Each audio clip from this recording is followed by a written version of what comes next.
They set her up to fail, but Karoline Leavitt's clapback left the host and his panel completely speechless. The studio hums with quiet tension. Cameras roll. The city skyline glows through the glass windows behind the set, but inside, all eyes are on the stage. At the center of it sits Grayson Holt, a name that commands attention in liberal media.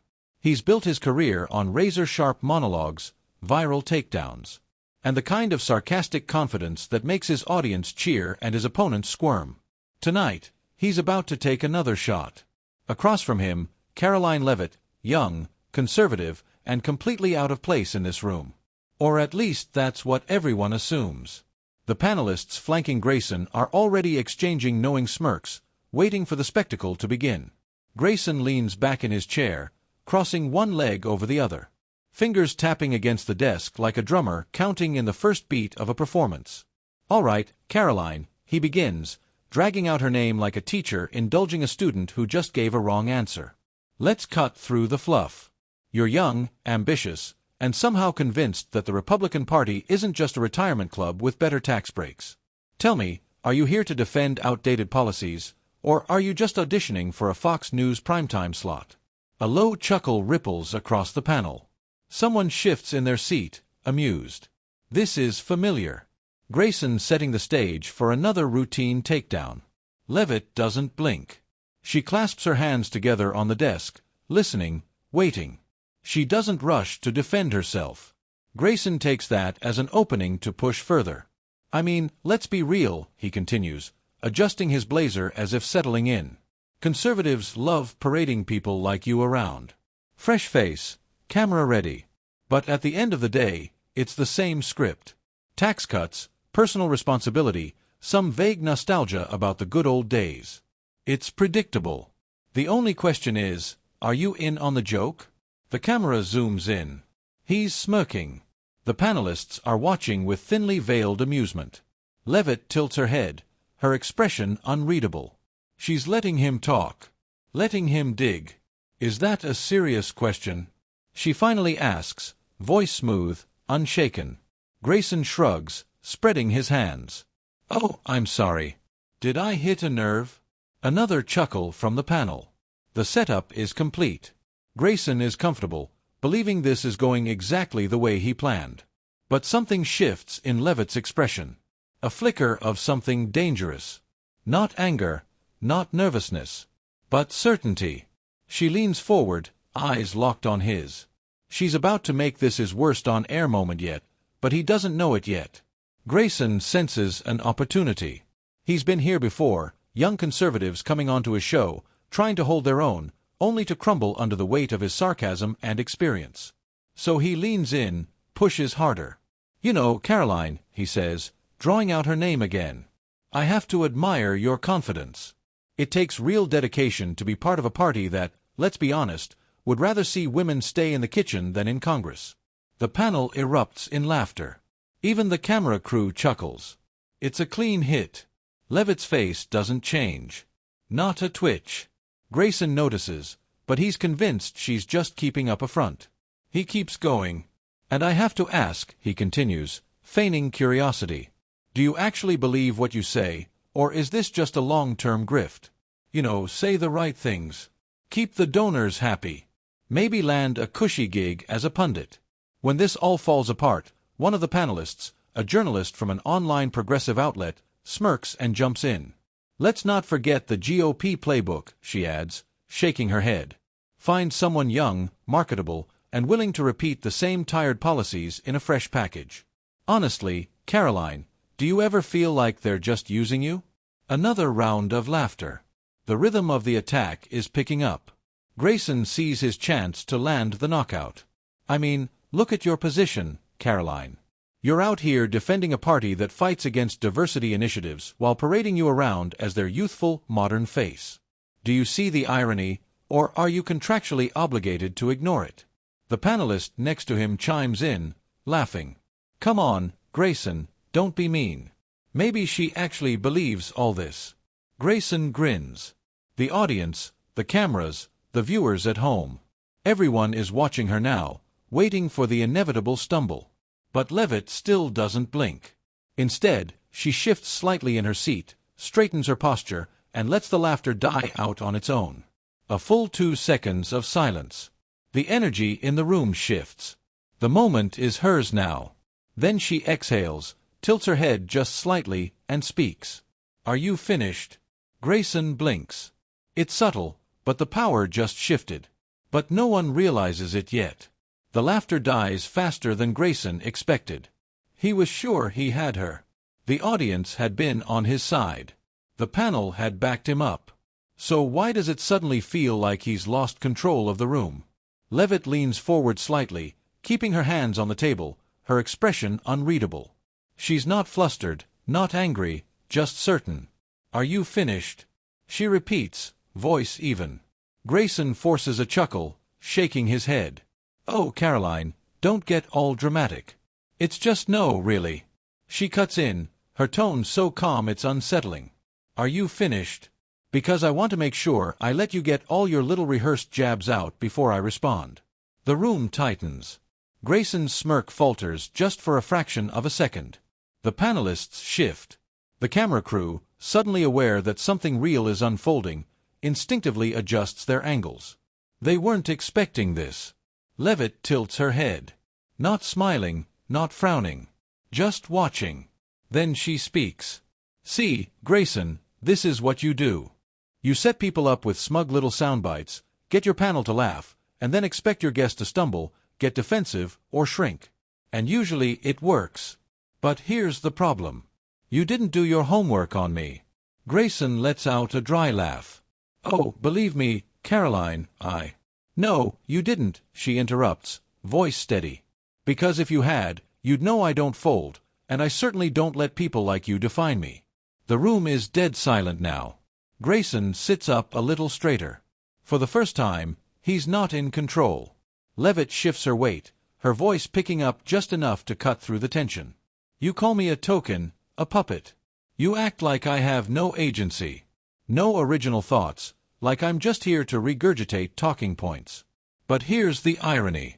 You're the one sticking to a script. You came in here with the same tired attacks, the same predictable insults, because that's all you know how to do.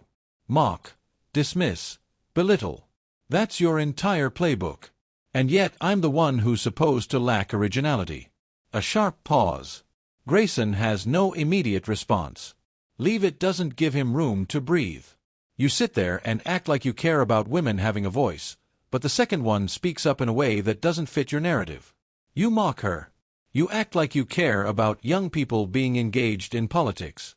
But if they're not reading straight from your script, you try to discredit them. You talk about progress, but the second someone challenges you, you fall right back into the same condescending routine. She leans back. Finally, a smile. But it's not friendly. "You don't want a conversation, Grayson. You want a punching bag, and I'm not here to be one." Grayson blinks. The panelists look at each other. One of them clears their throat, shifting in their seat. The confidence in the room is gone. The camera zooms in slightly, capturing the rarest thing on a live political show, actual silence. Leavitt just flipped the entire dynamic in under 2 minutes, and for the first time in his career, Grayson Holt has nothing to say. But the real impact, that's about to come next. For a second, no one speaks.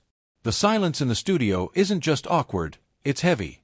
Grayson's jaw tightens, but he quickly forces a chuckle, shaking his head like he's still in control. "Wow, Karoline, that was quite the little speech. Did you practice that in the mirror this morning?" A weak attempt at regaining dominance. But it falls flat. The panelists aren't laughing this time. One of them clears their throat and glances at the camera crew as if silently asking, "Are we still live?" Leavitt doesn't flinch. She just watches him, her confidence unshaken. And then the show cuts to commercial. Not because it was planned, not because they wrapped up naturally, but because someone in the control room panicked the moment the broadcast goes dark. Twitter explodes. Clips from the exchange spread like wildfire. Holy Karoline just destroyed Grayson Holt on live TV. They literally had to cut to commercial. This was a massacre. I've never seen him this speechless before. This is insane. The video racks up millions of views in hours. Even people who don't follow politics are hooked. Liberal commentators scramble to spin the narrative. Some downplay the moment, saying Grayson was just letting her talk. Others say she was being overly dramatic or just another conservative playing the victim. But it doesn't work. The clip speaks for itself, and then things get worse for Grayson. The network's inbox is flooded, people demand a response, the ratings from the segment come in, and while they're through the roof, the engagement is brutal. Grayson's usual supporters aren't rallying behind him. Instead, some are quietly questioning. Did he actually get outplayed? Why didn't he fire back? Why did they cut to commercial so fast? The panelists who had laughed earlier start distancing themselves. One of them, a journalist from a progressive news outlet, tweets, "To be clear, I don't think Grayson was ready for that moment. It was uncomfortable, and cutting to commercial only made it worse," which is the professional way of saying he choked. Grayson knows it too. And now he has to make a choice, double down or do damage control. But either way, the damage is already done. Grayson Holt is no stranger to controversy, but this feels different. By the time the show wraps, his phone is already blowing up. Texts from producers, network executives, his PR team. Everyone is panicking. He scrolls through Twitter. Every third post is a clip of his face frozen in silence as Karoline dismantles him. Memes are everywhere. Grayson Holt Dietgaxi has stopped working when your entire personality is being smug, but it backfires the moment he realized she wasn't playing defense. The clip is on every major news site before he even leaves the studio. The narrative: Grayson Holt gets humiliated on live television. He slams his phone down. This isn't just bad. This is career-threatening. His producer calls. "We need a statement." Damage control is standard in media, but this time they're scrambling. The plan: frame it as Grayson being gracious, giving Karoline a platform to share her perspective.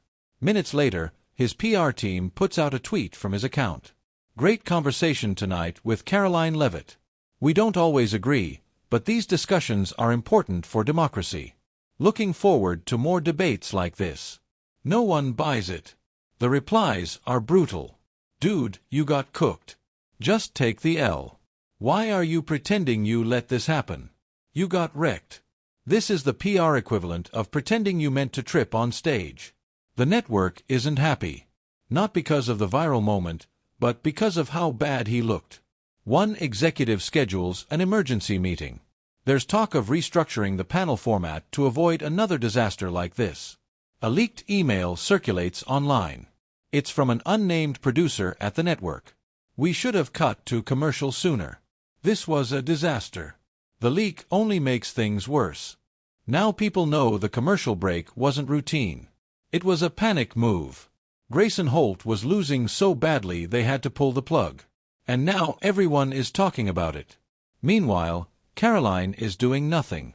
No frantic tweets, no press statements, no victory lap, just a single post on her account. Let people say what they want. The truth always speaks for itself. The simplicity of it makes it hit even harder. And by the next morning, it's Grayson Holt's reputation that's hanging in the balance. But the true impact that's about to hit even harder. By the next morning, Grayson Holt is everywhere, but not in the way he's used to. Cable news shows are analyzing the moment. Political commentators, both left and right, are picking apart why he failed. Some liberal hosts try to downplay it. It wasn't that bad. He just let her talk too long, but others aren't so kind. This is what happens when you get too comfortable attacking people instead of debating them. The real hit, though: late-night comedians. One show plays the clip, pausing right on Grayson's stunned silence. "Folks, this is the look of a man realizing his entire personality is collapsing in real time." The audience roars with laughter. Even his own fans can't spin this one. Some try, but the replies bury them under a pile of memes and undeniable facts. She doesn't just win the argument, she becomes the story. Conservative media calls it one of the greatest takedowns in TV history. Clips of her response flood social media. But something bigger is happening. The narrative around her is shifting. She's no longer just a young Republican trying to make a name for herself. She's the woman who walked into a hostile room and walked out untouchable. And that's when the invitations start pouring in. More interviews. Bigger platforms, speaking offers, a book deal rumored in the works. People who dismissed her before. Now they're paying attention. And Grayson, for the first time in his career, Grayson Holt isn't setting the conversation. He is the conversation. His show's ratings spike, but not in a good way. People are watching, waiting for him to mess up again. The network is getting nervous. Executives schedule a reputation strategy meeting, a senior producer. One of his biggest supporters steps down. It's not an official punishment, but everyone sees the writing on the wall. Grayson Holt has damaged goods and Karoline. She just cemented herself as a rising force in politics. But the real lesson? That's coming up next. Some moments fade within hours. This one didn't. Days passed, but the clip kept circulating. It wasn't just about a debate. It was about something deeper. People on both sides of the political spectrum took notice. Some saw it as a warning. Never underestimate your opponent. Others saw it as proof that authenticity beats performance. But one thing was undeniable. This wasn't just a viral moment. It was a shift. Grayson Holt had built his career on mockery, control, and scripted takedowns. He never debated in good faith. He humiliated. That worked until it didn't. His loss wasn't just about a single conversation. It was about the illusion breaking. People saw it happen in real time. They watched someone who always had the upper hand lose it completely.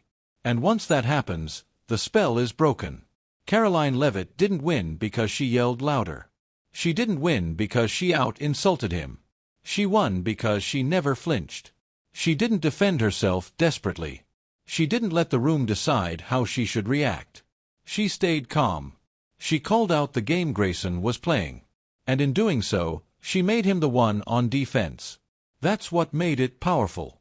Grayson Holt's career isn't over, but it's changed. The confidence he once carried won't hit the same. His audience saw him struggle. His critics saw him exposed. And Karoline, this wasn't just a viral moment. It was a career-defining one, a moment that made people pay attention, a moment that turned mockery into a movement. Here's the truth. We all face moments like this. Maybe not on live TV, maybe not with millions watching. But in our own way, we all get tested. We all get put in situations where someone tries to belittle us, where someone expects us to fold. And in those moments, the way you handle yourself changes everything. Do you let them define you, or do you take control of the moment? That's the real lesson here. What do you think? Was this a strategic takedown by Karoline, or was it just pure confidence in action? And what do you think this says about modern media? Drop your thoughts in the comments. Let's talk about it. And if you want more stories like this, subscribe. Because trust me, there's more to uncover.